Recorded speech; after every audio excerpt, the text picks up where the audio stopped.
6টা ভাই বোন রেখে আমার বাবা চলে গেলেন পরপারে। আমাদের 6 জনকে নিয়ে আমার মা অনেক কষ্ট করছেন। আজ এই পান্তা ভাত খেতে বসে আমার মায়ের কথা মনে পড়ে গেল। কত সুন্দর করে মিথ্যা কথা বলতেন আমার মা। পাতিলে ভাত না থাকা সত্ত্বেও বলতেন আমি খেয়ে নিয়েছি, তোমরা খেয়ে নাও। আমাদের 6 ভাই বোনকে খাইয়ে উনি না খেয়েই সব কাজে লেগে যেত। সকাল থেকে সন্ধ্যা অবধি কাজ করত। আর রাতের বেলা বসে বসে খাতা সেলাই করত।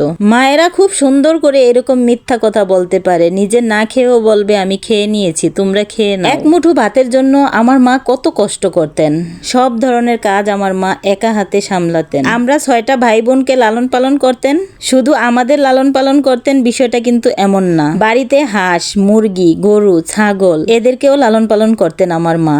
পান্তা ভাতগুলো ফেলে দিতে চাচ্ছিলাম, তারপর ভাবলাম একটা ডিম ভেজে ভাতগুলো খেয়ে নেই। এই ভাতের জন্য আমার মা একটা সময় অনেক কষ্ট করতেন। যারা মাকে ভালোবাসেন আশা করি ভিডিওটা শেয়ার করবেন। কমেন্ট বক্সে আপনার মায়ের একটা কষ্টের কথা লিখে যাবেন। কি আজব দুনিয়া, তাই না? একজন মা তার 6টা সন্তানকে একা মানুষ করতে পারে, আরো বেশিও পারে। আর সবগুলো সন্তান মিলে একজন মায়ের দেখাশোনা করতে পারে না। হায় আফসোস।